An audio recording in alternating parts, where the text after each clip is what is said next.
Good afternoon, everyone.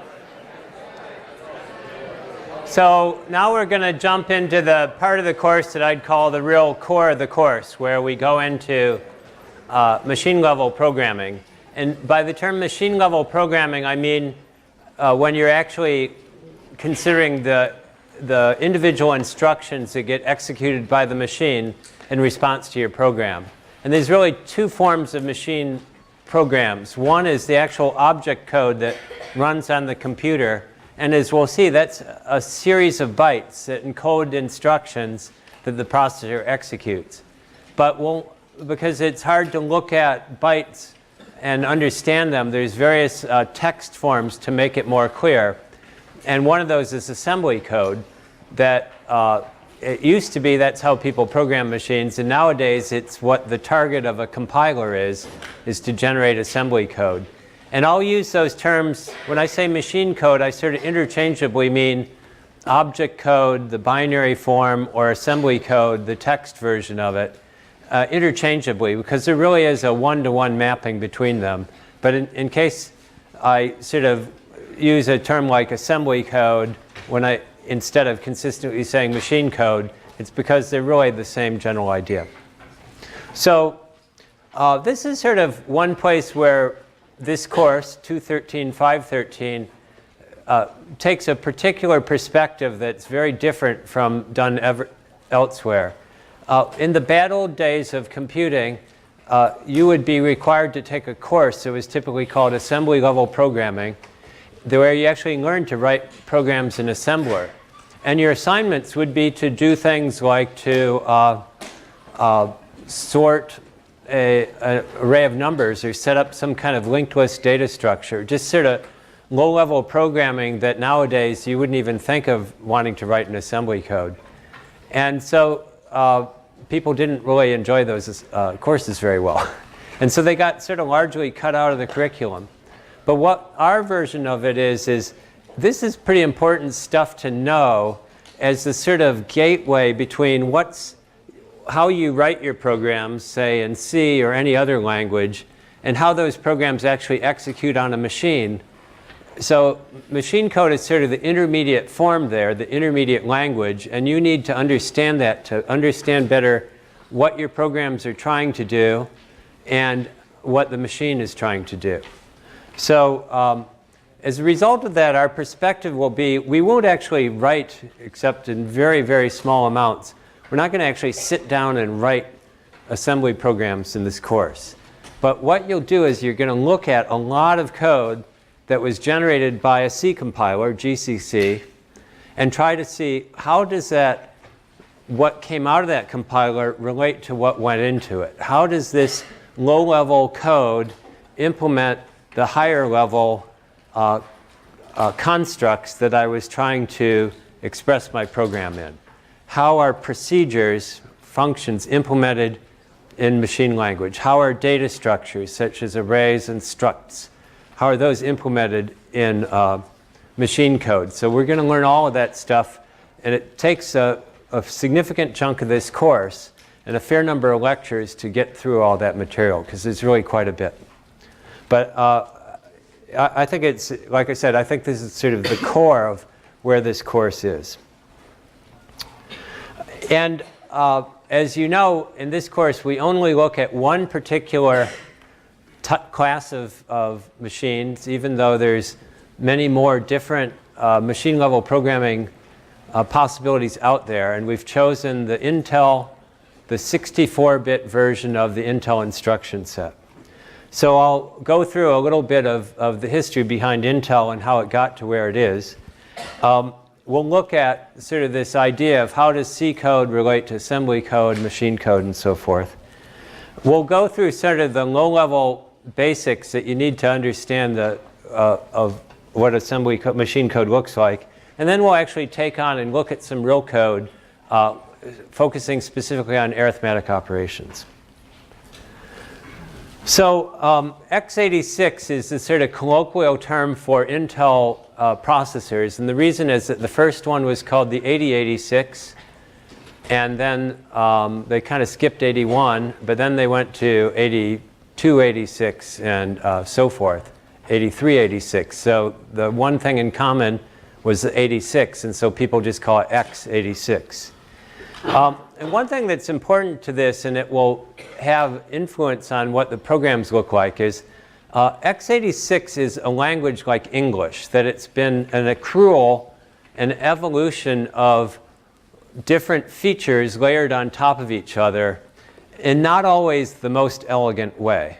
So just like English, there's all these sort of quirky things that how you write it is very different from how you pronounce it, and there's all these irregular cases, and it doesn't make sense. It's not sort of a purpose-designed language.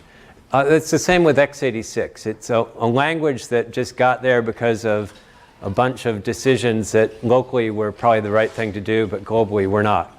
There's other instruction sets that are much cleaner and easier to understand, but we figure it's just the same reason that you learn English instead of learning Esperanto or something like that, that it's a much more useful language.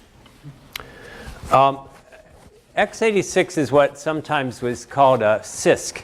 There's a big thing in the early 80s, 80s in general, called RISC versus CISC. CISC, well, RISC was a new, relatively new idea, what they called a reduced instruction set computer, and it was all the rage. And nobody had had a name for what came before, but the RISC people named what came before a CISC for a complex instruction set computer, with the obvious sort of pejorative nature to that title.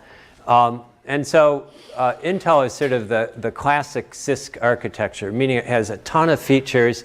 We're not going to even scratch the surface. If you want to, the manual for it is 2 big fat books, which nowadays you do with PDF documents, but it's still a huge amount of stuff and some 500 or more instructions.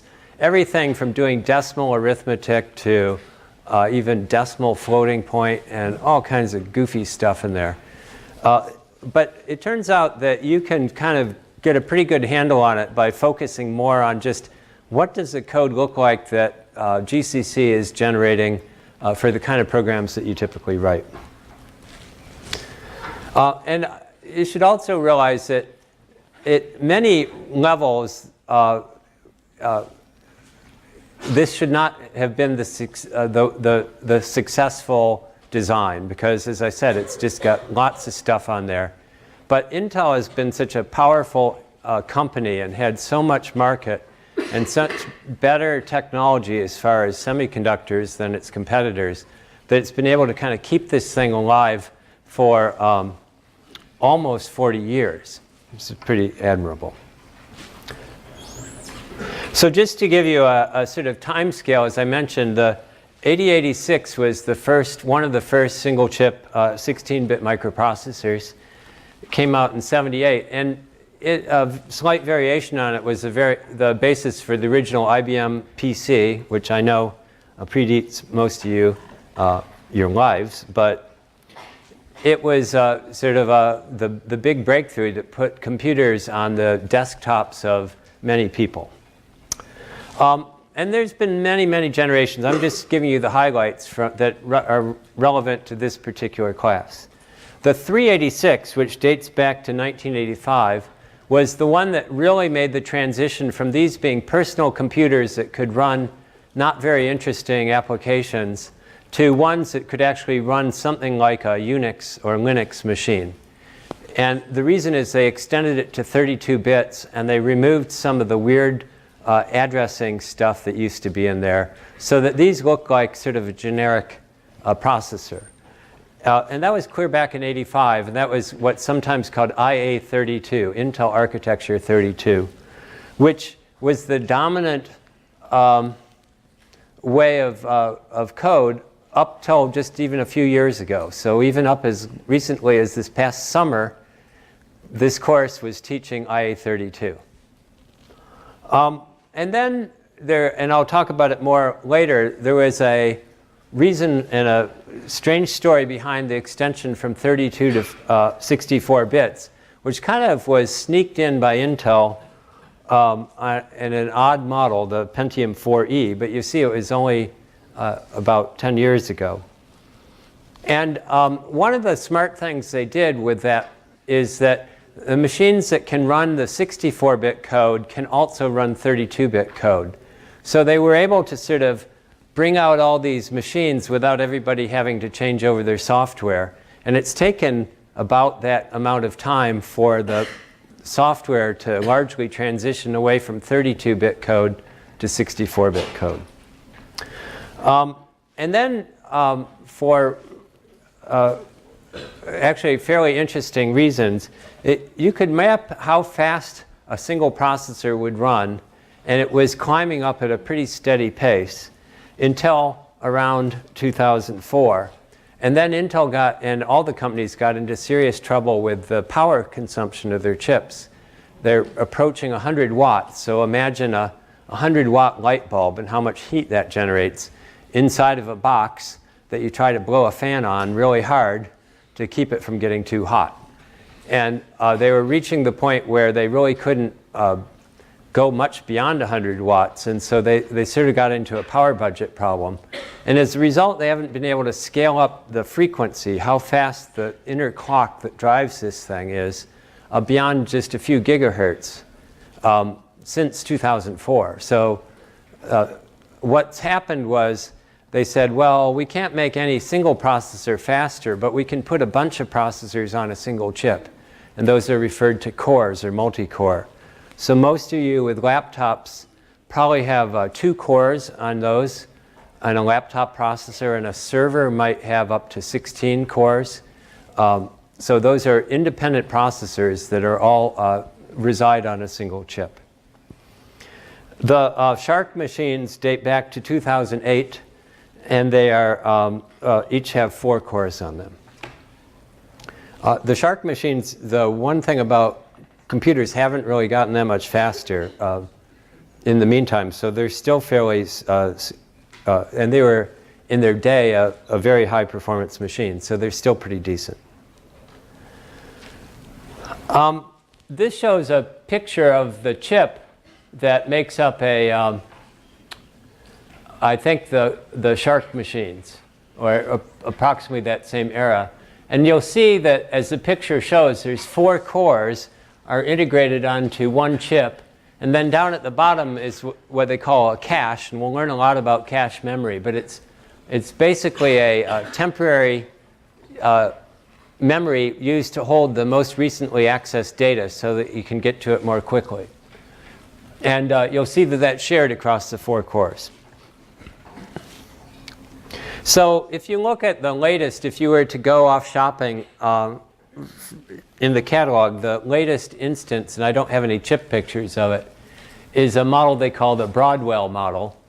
And you'll see that on a single chip they have multiple cores, 4 for a sort of standard desktop model and 8 for a server class machine. And then built around the perimeter there are various connections to the rest of the world. So DDR is the way you connect to the main memory, what's called DRAM, dynamic RAM. PCI is the connection to peripheral devices. SATA is a connection to different types of disks. And USB, well, you know what USB is. And then the Ethernet is the connection also to a network connection. So that's all integrated onto a single chip, is not just the processor itself, but a lot of logic that glues that processor into a larger system. And one interesting thing you'll notice is that the desktop model is a higher power, 65 watts, versus the server is 45 watts. When you put a lot of computers in a room, it turns out power is the biggest issue you have to deal with. So Intel isn't the only company in this game. Their sort of historic competitor is a company called AMD. And AMD was always sort of number 2 behind Intel. In all the, just like Avis is number 2 behind Hertz. But the, they had a little burst in time when they kind of got out ahead of Intel, because Intel had wasted their time on some bad ideas. And they actually were the one that came up with the 64-bit extension to Intel that we use. Right now, though, AMD is not doing very well. Intel sort of realized that it had to get its act together, and it did, and has more or less crushed AMD. And I should mention that they had these ferocious patent suits many years ago, and the result of that was a cross-licensing deal that allows AMD to produce x86 processors too. Now, it's an interesting story behind Intel and 64 bits. They decided to make this radical shift to an architecture that they called IA64 at the time, and it was based on a whole new concept that looked really good on paper, and initial results looked promising. They invested a lot of money in this stuff. They formed a joint operation with Hewlett-Packard on this, and it turned out not to work. It was much too aggressive. It assumed miraculous optimization capabilities by the compiler, and so it was from a technical idea, it was very interesting technology, but in the marketplace it didn't work. And this was sort of a branch off that Intel pursued and felt obligated to keep it up because they'd invested so much in it. And along came AMD, and they said, well, we don't have to do this radical shift. We'll just sort of do the obvious thing of adding, making the registers bigger, making things go from 32 to 64 bits. And they came along with that and and were successful. And so Intel kind of had to just sheepishly follow behind AMD on this, but they could because of their cross-licensing deal. So nowadays, as I mentioned, hardware-wise, just about every processor that is in a laptop, in a desktop, even your cell phones of recent generation are all 64-bit processors. So what we'll talk about then, we used to teach IA32, but that's gone. This is the first term where we're skipping it altogether. So we're using what we'll call x86-64. There's various ways this is named, but this is sort of the Linux way of naming it. If you're interested in IA32, there's a document on the web associated with the book called a webaside that goes through at least some of the basics of it.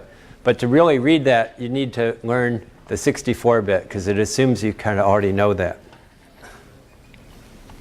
Okay, so let's go in. And I should mention too, just for general interest, the other major class of processor in common use today are called ARM. So ARM actually is an acronym for Acorn RISC Machine. Now, I just told you what RISC means. It means RISC, Reduced Instruction Set Computer. And acorn means like, you know, the seed of an oak tree. It was a British company that decided to make its own personal computers in the early days of it. And they said, we're not going to buy those chips from Intel. We're going to make them ourselves. So they designed and manufactured their own chips.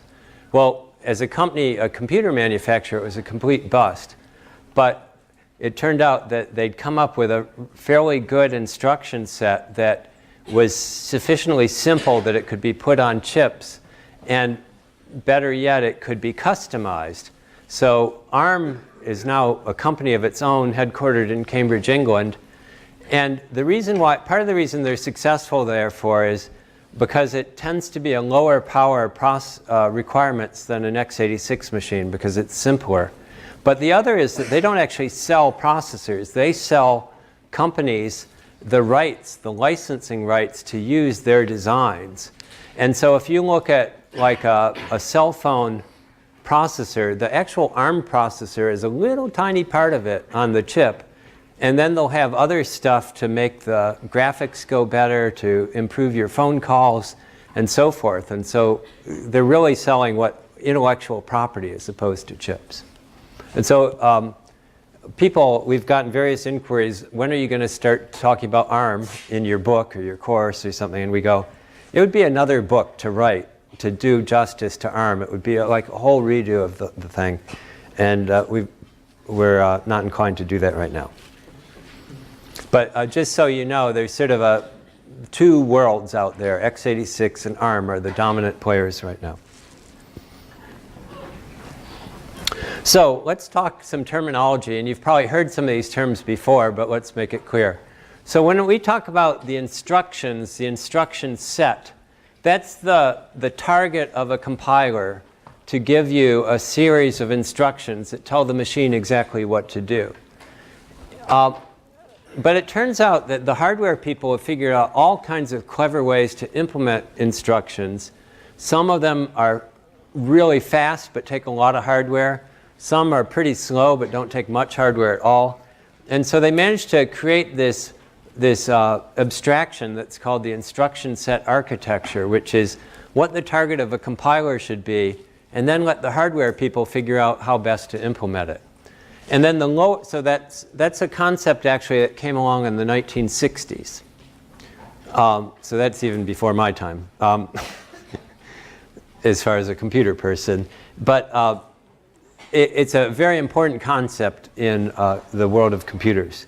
And then what they call the lower level stuff, how it actually gets implemented, is called the microarchitecture. And we will talk very, very little about microarchitecture in this course. And as I mentioned, machine code is sort of a generic term that incorporates both the actual bytes that are executing, as well as the assembly level version of it. And as I mentioned, you can think of from an instruction set point of view, so IA32, x86 64, and what's called Itanium, or this not very successful Intel thing. Those are all, in some ways, different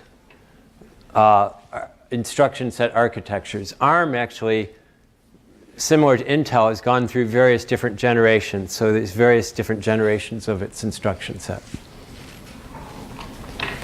So from a programmer, machine-level programmer's perspective, things are a bit different than you see when you write C code.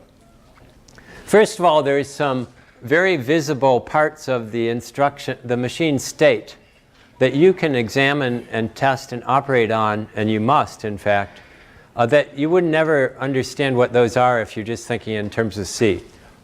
So in particular, there's some sort of a program counter. It tells you what address is the instruction that you're going to execute next. Where is that located in memory? And then there's a set of registers which are part of that the programmer actually makes use of. You can think of them as a very small number of memory locations, but rather than giving an address from 0 up to n-1 or something, you actually give them by name specifically. And then there's another sort of state that's just a few bits worth of state that talk about what are the results of some recent instructions where did it produce a value of 0, did it produce a negative or a positive value? And those are used to implement conditional branching, which we'll look at later as we go. And then the other part of it, so that's sort of the processor, and then the other part of it is the memory. And as I mentioned in the one of the first lectures, the memory is, you can think of logically as just an array of bytes. And that's what the machine-level programmer sees. And it's actually kind of a fiction in different ways. As I mentioned before, there's sort of a collaboration between the operating system and the hardware, what they call virtual memory, to make it look like each program running on a processor has its own independent array of bytes that it can access, even though they actually share values within the physical memory itself. And furthermore, you heard the term cache. The idea of a cache is not visible here at all because it just is automatically loaded with recent stuff. And the only thing that will look different is if you re-access that memory, it will go faster than it would if it hadn't been cached. But it's not visible in terms of there's no instructions to manipulate the cache. There's no way you can directly access the cache.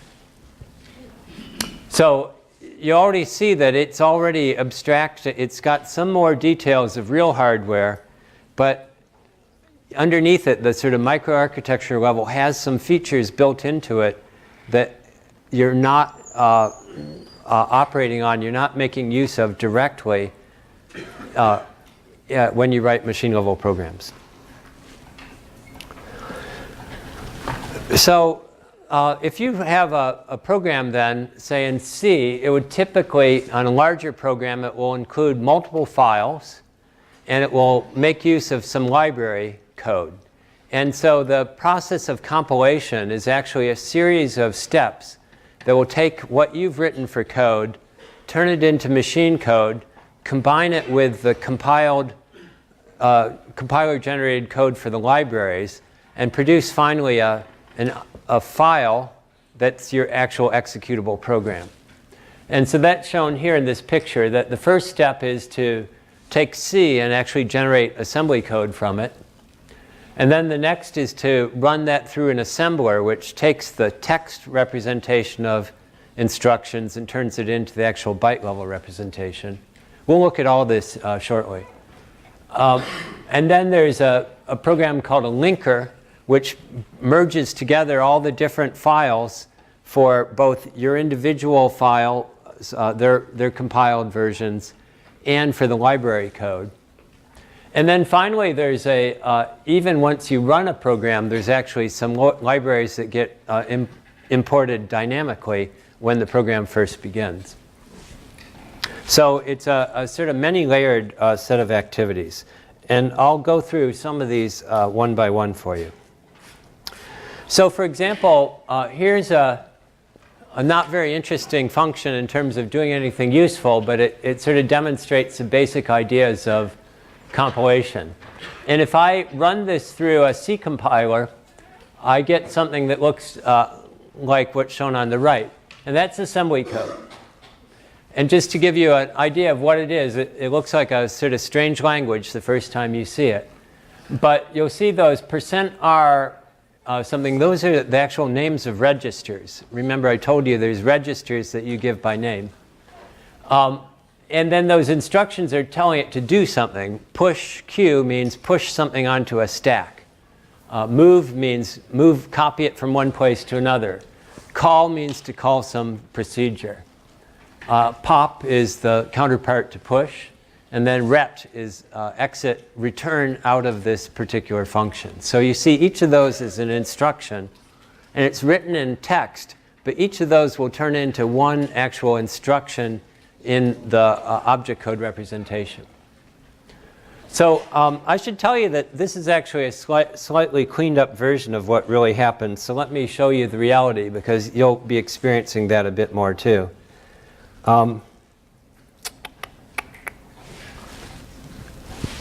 I had this bigger before. Let me make it bigger.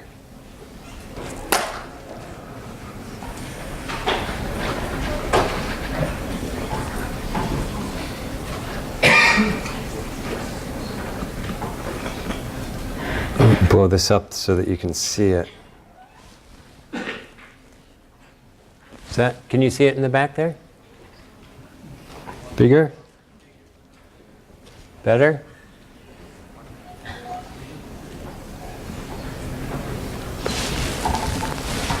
And let me get the other one. No, that's not what I want.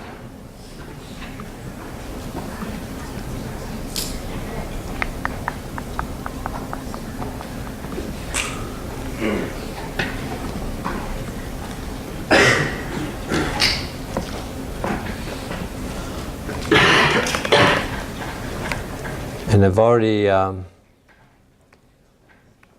logged into a fish machine to get here. So this is a file then. You see it's called sum.c.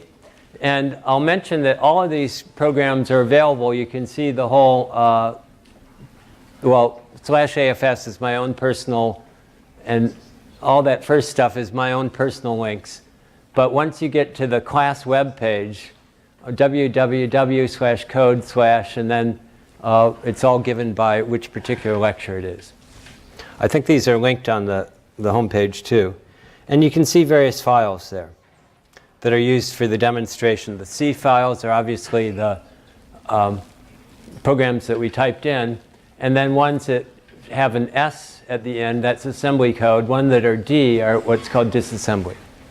So anyways, if I say GCC minus O2 minus OG minus S capital sum.c.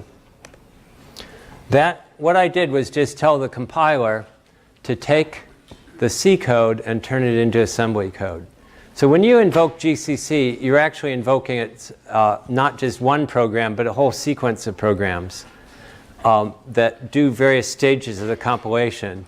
And by giving it this minus capital S switch, I'm saying stop, just do the first part, C to assembly code.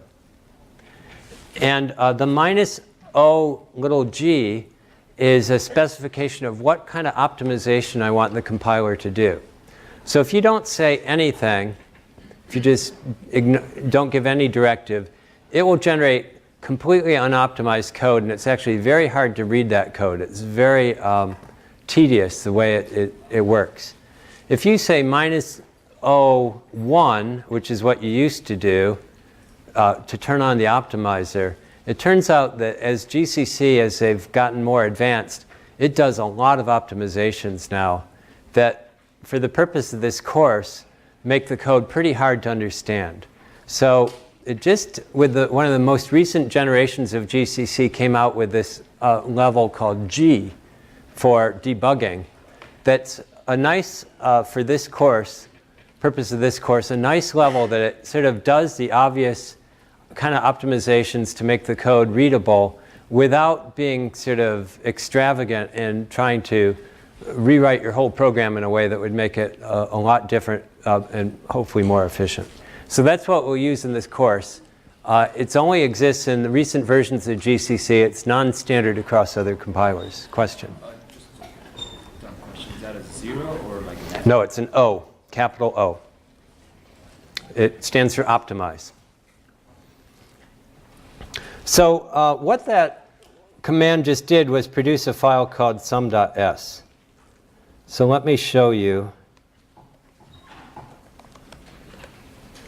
what sum.s is, and let me show you the function sumStore.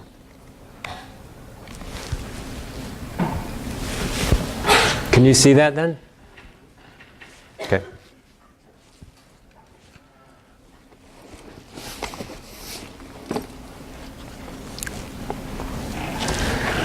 So this is the code. It says sumStore, and then you'll recognize those instructions I mentioned before: the push, the move, the call, the mush, the move, the pop, and the ret. But you also see other junk there that we edited out for the presentation, and even in the book it got edited out. And the reason is these are various directives that aren't really directly part of the code itself. The fact they start with a period is an indication that these aren't actually instructions. There's something else. And they all are related to the information that needs to be fed to a debugger for it to be able to locate various parts of the program, and some information for the linker to tell it that this is a globally defined function, and various other things that you don't really need to at least think about initially. So we sort of take those out of the program just to make them more readable. But if you ever do this yourself, you'll find this crud in there, and we don't want you to get like, oh my gosh, this wasn't in the book. I don't know what to do with it.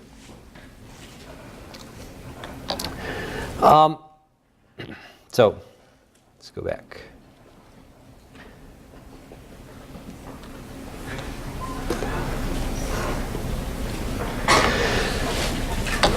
The other thing is people are learning on Data Lab is Shark versus non-Shark. It makes a difference. And even like this is a Mac computer, and I've got GCC installed, and it generates its Intel processor in there, but it's not directly compatible with Linux code. So it's pretty important for this course. We're saying just stick with the Shark machines for everything you do.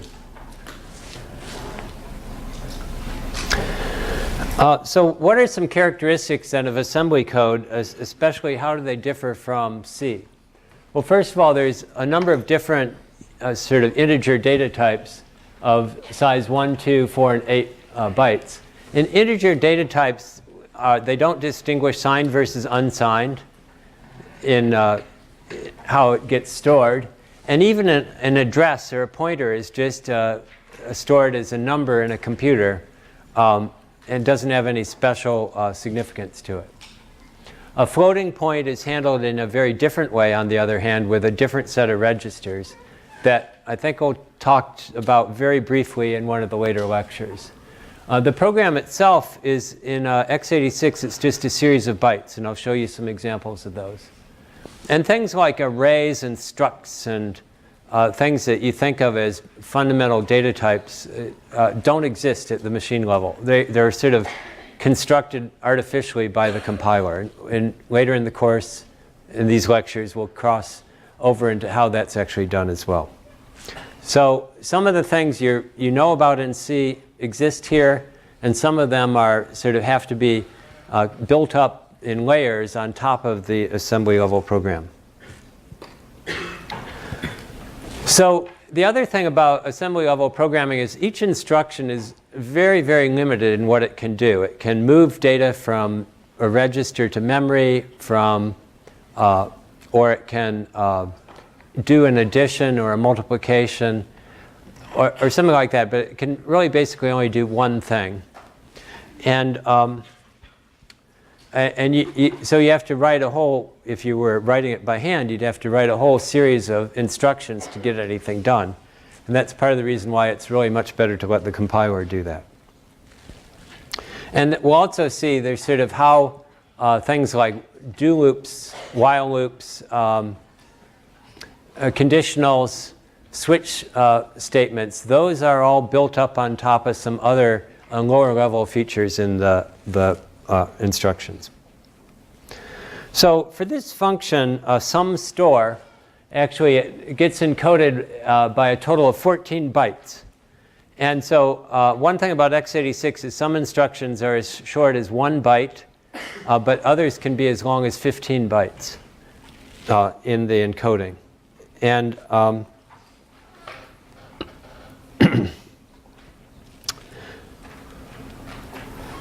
like I said, each instruction really typically only does one thing. So for example, in C, if you say star dest equals t, what that will typically, and not always, but the sort of way to think about that at the machine level is it's t, or some local value, would be typically stored in a register. And as you know in C, if you put star in front of it, you want it referenced as a pointer.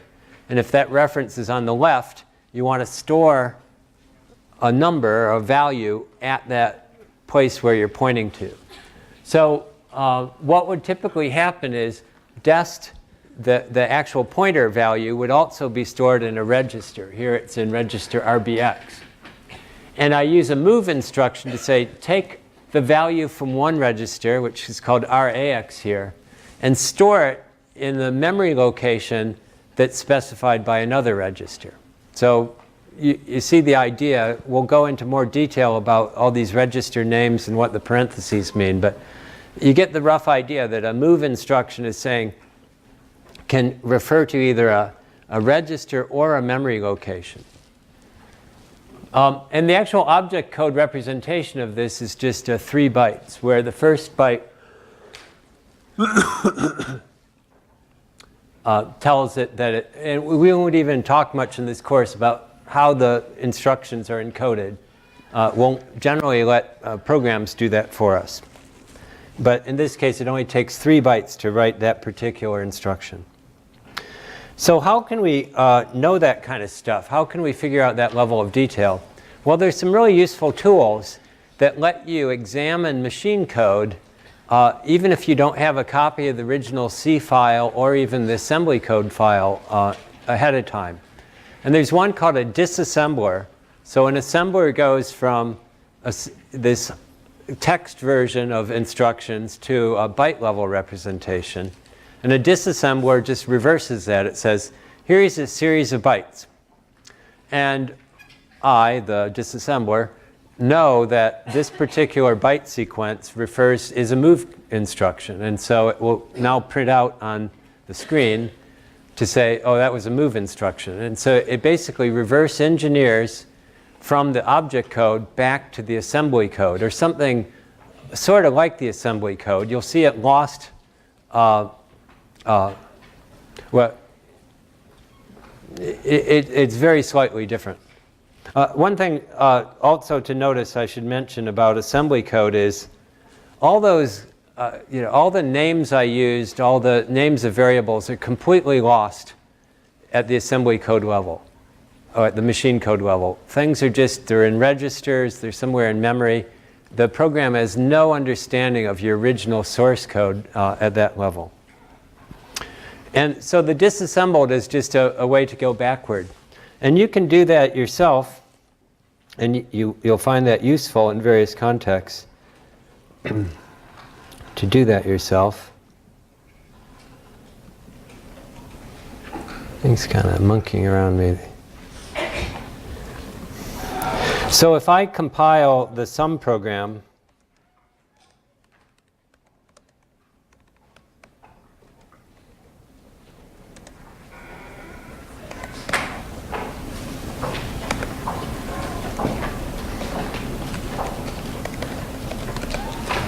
so if I do the more standard thing you do in using a compiler, you say run the compiler, give it some optimization, tell it what the source files are, and tell it where to put the final executable code. And I'm terribly clever. I call the function sum. And so sum is a binary file of 8,663 bytes.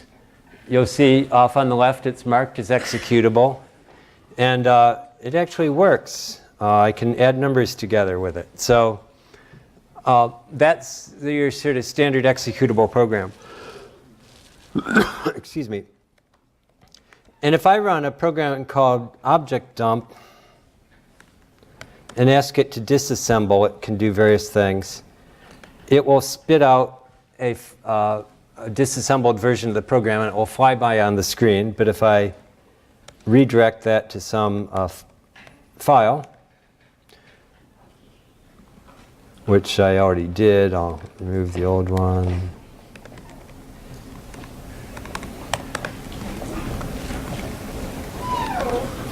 And now I look at that,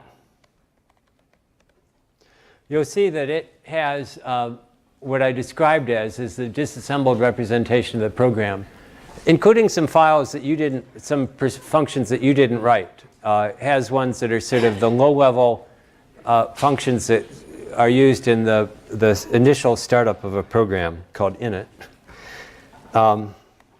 Oops.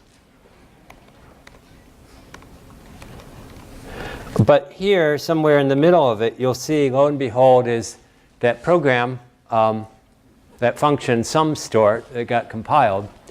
And you can see that what it did was it took this 14 bytes from the original, the object code, and it picked those apart and came back with what instructions those bytes encode. So for example, the push instruction only takes a single byte. The move, as you saw before, takes 3 bytes. This call, because it has to give the a location of where to call, is a 5-byte instruction, and so forth. But again, the disassembler didn't have access to the source code. It didn't have access even to the assembly code. It figured this out just by the bytes in the actual object code file. So this is the way, if you ever want to know actually the byte level encoding, this is how you figure it out, is to run a program, run it through an assembler, get object code, and then come back out with it. There's another way you can do it using the debugging program, which you'll get to know very well in the next lab you're going to do. And it's called GDB.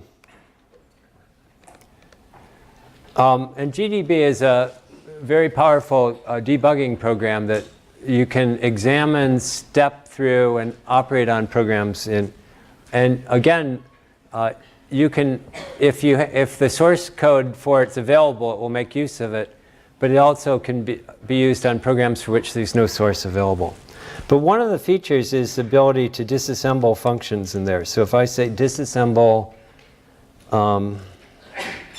sumStore, it'll come back with something that looks a lot like what you saw from object dump. A listing of the instructions, and here it just shows in hex what the addresses of those different instructions are. It doesn't show the byte level encoding. So my point here is there's various tools that let you look at a program even if its actual representation is a binary file that you don't want to examine directly.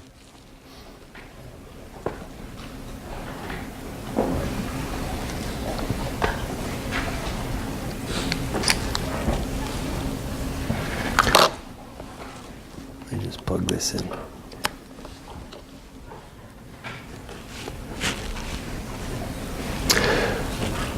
So what this slide shows is what I just showed you on the screen, which is what the object dump program produces for this function.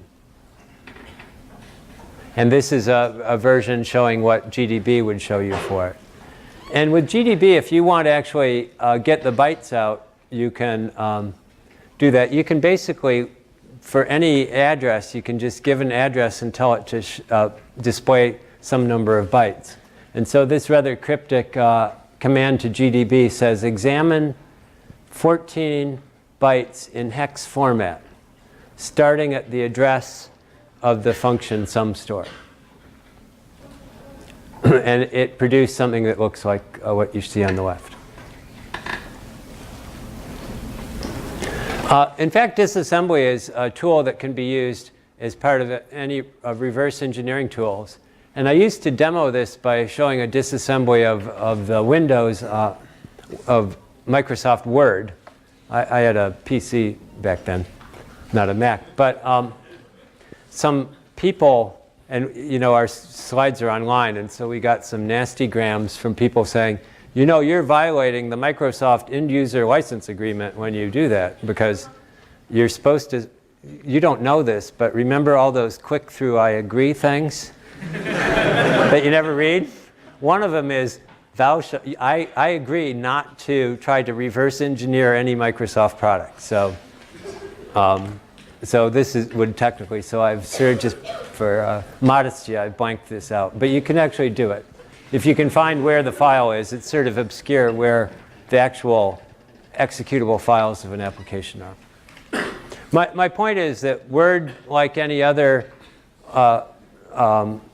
application you run, is just an executable file, and that executable file is just a bunch of bytes that encode instructions. Okay, so let's go a little bit further into this assembly level programming business. So I keep talking about registers. And x86-64 has this totally quirky set of registers, and it's a reflection again of this sort of evolutionary history to it.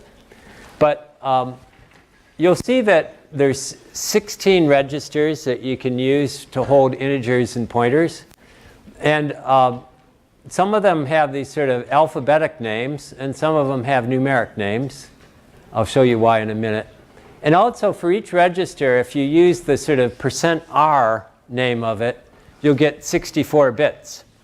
But if you use the %E version of it, you'll get 32 bits. And what you'll find in programs that manipulate long ints, you'll see the use of R. And if they're just ints, 32-bit things, you'll see code saying %E. So you'll see both of these show up.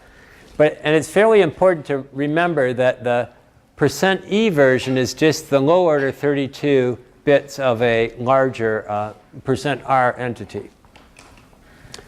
And in fact, it goes beyond that. You can also reference the lower order 16 bits and the lower order 1 byte. 2 bytes and 1 byte within each of these registers as well. But again, think of these as like named locations where you can store values and you can retrieve values from them. And you have to, I'm sort of personifying machine level programming here, not you personally. We'll actually have to explicitly name those registers for the most part to say where things should go, where they should come out of. It's not like a memory where you just give a a number to tell where to look for. You could compute a number. They're actually, each one is identified separately. So just as a little bit of history, with IA32, so back, we just talked about there being 8 registers, all the %E versions. And one of the changes that went from IA32 to x86-64 was to double the number of registers. And by the way, this is a really helpful thing because it was very frustrating how few registers there were in the old IA32 machines. And then as I mentioned, you could actually, in the old machine, refer to the low order 16 bytes of these registers, and that was a legacy from the 8086 days. And within the first 4, you could even refer to the individual 2 low order bytes in those. So nowadays, you can actually get to the low order byte of all of them, and we just sort of, that's covered in the book, actually. We don't talk about how you can get to these bytes because that's really a legacy from back before the 8086, was one called the 8080, which was an 8-byte machine. So anyways, you can see then how you got from this kind of weird state of affairs to the even weirder state that we are in today, where some of them have names and some of them have numbers. And those names, by the way, had a reason back in ancient days. They had very specific purposes, and so they were given names that sort of reflected those purposes. But that all went away years and years ago. And so now these names are just legacy names that have nothing to do with their purpose. Now I should mention there's one special register nowadays, as shown in pink here, and that's called the stack pointer. And that register, you don't just use any old way you please. It has a very specific purpose. And all the other registers, there's some that are slightly different than the other, but for the most part, they're all usable for holding program data. Back in the IA32 days, there was a register called the base pointer that also got used for procedures, but that no longer gets used anymore either, at least not usually. So anyways, I don't want to spend a lot of time on historic legacy stuff and have you memorize what feature was added in what model of processor, but just in case you're wondering why there's these weird names for these things, just so you appreciate the fact that this is a legacy thing. Okay, so now we can think of it then that there's 8 registers with names and there's 8 registers that are indicated by some number. And let's look at some of the instructions that operate on those registers. And there's sort of 3 different, the move instruction in x86 is actually, can do a lot of things. Because it can take different types of information, or what they call operands.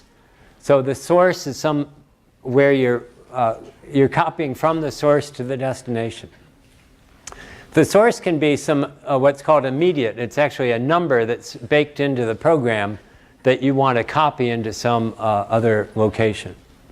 A register we've talked about as one of these specially named memory locations. And memory is the array of bytes that you have to specify what's the address that you're either reading from if it's the source, or you're writing to if it's the destination. And so the move instruction gives you all these possibilities. An immediate value can be written to a register or directly to memory. A register value can be copied to another register or written to memory. Or you can take a value from memory, read it from memory, and copy it to a register. So if you think of, wait, shouldn't there be 9 different combinations here? Well, No, because it doesn't make sense to have an immediate value as a destination, right? It's a constant. And also, just for sort of the sake of convenience for the hardware designers, it doesn't let you directly copy from one memory location to another. What you have to do is use two instructions. One to copy from memory, to read it from memory, copy it to a register. And a second to take that value in the register and write it to memory. So that's why there's only 5 possibilities. And so each of these actual 5 combinations you'll see in some form or another.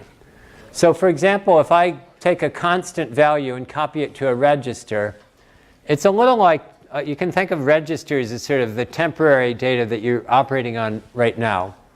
So it's a way of sort of assigning a constant value to a temporary.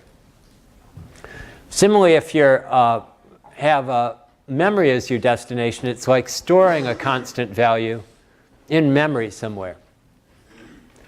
If you're copying from one register to another, it's sort of like copying one temporary value to another one. Register to memory, it's as if it's sort of like storing to an address, so a pointer dereference where the pointer is on the left side, the dereference. And memory to register is the opposite. It's you're reading from some location into a temporary position. So these, you'll see all 5 versions get used in some form or another. So now let's talk about how we write these pointers, how we specify either a source or a destination for a memory reference. And you already saw one version of this, in fact, in some of the code. When you put the name of a register in parentheses, that's just saying use this register, whatever is in that, that's an address. And use that address to reference some memory location. And so you'll see something like this is the equivalent of dereferencing a pointer and putting it in a temporary. You're also allowed to do a little bit of arithmetic to derive an address from some collection of registers and other constant values. So if you see a number, it's called the displacement, D. In front of this parentheses, it means to offset, not use the address that's in the register, but add or subtract some number from it to get an address that's just slightly off of it by some fixed amount. And that we'll see is fairly useful for accessing different data structures. So here's an example of a very simple function that we can understand everything about it already because we know what the move instruction does. And that's the sort of classic swapping of 2 values that are stored in memory. So my arguments are 2 pointers called xp and yp. And I'm going to dereference those pointers. I'm going to read from memory into registers. And then I'm going to copy back to memory, but reversing the 2 destinations. And so, as you can imagine, it lines up to be 4 move instructions that correspond to these 4 references. And the final one, we'll learn more about functions and how they're called, but just think of the ret as it returns from wherever the calling position was. And so let's look at more detail at the actual code then. And so it turns out with the x86 64, the arguments always come in some specific registers. And the ones to remember for today is RDI will be the first argument register and RSI will be the second argument register. There can be up to 6 of these, and we'll go into more of that later. So those 2 registers represent the values of XP and YP. Those are set before the function is actually begins executing. That's set by the part of the code that calls this function. And those will be pointers. So what they are is they contain addresses that specify locations in memory. And then within the code, the compiler just came up with its own ideas of how to use different registers for temporary data by whatever what's known as the register allocation algorithm it uses. And we don't really care. We just want to, what we'll want to do is figure out what it's doing. And we'll see that a register RAX is being used to hold the value T0 and RDX the value T1.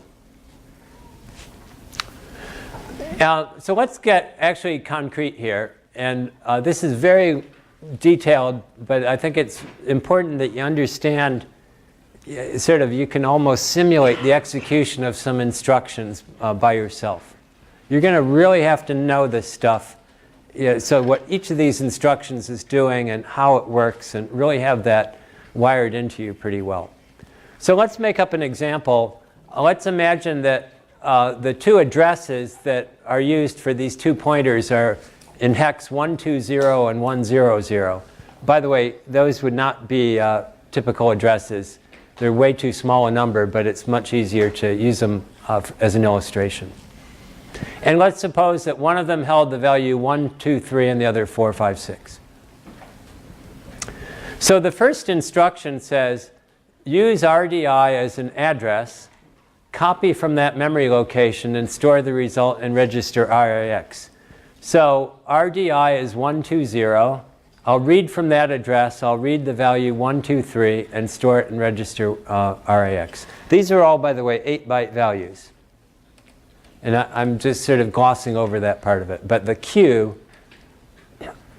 refers to what in Intel terminology is a quad word. A word, because it goes back to the 8086, is 16 bits, 2 bytes. A long word is 32 bits, and a quad word is 64 bits. That's just their terminology, and we're stuck with it. Okay, so that one instruction had that effect. The second instruction does the same thing, but using RSI, which holds 100 as an address, and so it copies 456 into RDX. And then the third instruction is writing back to memory. So its source is register RDX. The destination has the address of RDI, which is 120. And it's storing that back in memory. And finally, this fourth instruction does the other part of the write. So you see these 4 instructions, 2 read from memory into registers, 2 of them wrote from registers back to memory, and that's the whole function. And you can see this move instruction is doing all the work here. So we've shown that example just showed this very simple memory referencing that's designated by the parentheses. And as I mentioned, you can do a version where you put a displacement there too. And in fact, there's a much more elaborate form, and we'll see that this is useful for implementing array references, where there can be actually 2 registers involved. And there can be a displacement, which is a constant offset, and a scale factor, which will be 1, 2, 4, 8. And the general idea of it is to take our register that I'm referring to as R sub I, that's known as an index register. You multiply it by the scale factor. You add the value of RB, register RB, and you also add the constant displacement. And these have RB refers to base, RI is index, and S is scale. And it turns out this will be the sort of natural way to implement array referencing. It will make a lot more sense when we talk about arrays. But basically, you can think of as if this is an array index, I have to typically scale it by however many bytes my data type is. So if it's an int, I have to scale it by 4. If it's a long, I have to scale it by 8. So that's where these scale factors will come in. And basically, the format in the assembly code lets you eliminate some of these fields if they're not being used. So you'll see, and we already saw the single parentheses is sort of a reduced version of this form. So let's just do some examples of these address computations. And let's imagine that register RDX holds hex F with 3 zeros, and RCX holds 1 with 2 zeros. So if I, rather than doing it one at a time, you can see each of these. I'm taking RDX, which is F with 3 zeros, adding 8, and so that's F008. Here I'm adding together registers RDX and RCX, and that gives me F100. I'm doing the same here, except that I'm scaling RCX by 4. So 4 times 100 is 400, and I'm adding that to F. And here I'm taking RDX, which is F0 with 3 zeros. If I double that, I get 1E with 3 zeros. If you think about shifting an F to the left 1, you get a 1, and then it goes 1, 1, 1, 0, and that's an E. Okay? And then I'm adding this displacement of 8, 0 to it. So the point of this is all of this is arithmetic. It's all using whatever's in the register, and there's some rules for how you combine this and get an address, and then that's being used to either read or write some memory location. Okay, so now let's, as a final part of today, go through some arithmetic. And one of the things that will be sure to confuse you and drive you crazy and make you be sending email to the staff for explanation is an instruction called load effective address. And the reason is its purpose in life is to do basically the ampersand operation of C, to compute an address based on some whatever you want to compute an address from. But it also turns out to be a pretty handy way to do arithmetic, and the C compiler likes to use it. So in particular, it looks, the format of it looks like a move instruction. There's a source and a destination, but the destination has to be a register. And the source will be one of these memory references. So it looks like a move instruction. It looks like you're doing some address computation, then you're reading from memory and storing it to a register. But what it actually does is it does that address computation, and then it actually writes that address, not the memory value, but the value that got computed directly to the register, which is what you want to do. Here, remember, the ampersand operation is give me the address of some place. Give me a pointer that designates some location. So for example, this is fairly typical in C code. If you say multiply x by 12, it'll turn it into an address computation, and this is just a clever way to compute 3 times RDI. It adds RDI plus 2 times RDI, so that's 3 times RDI, and stores it in RAX. And then salq means shift left by 2, and so you remember shifting left by 2 is like multiplying by 4. So the first value computed 3 times x. I shift that left 4 by 2 positions, and I have 12 times x. So that's a very special, the LEA, but you'll see it all over the place, so you need to be ready for it.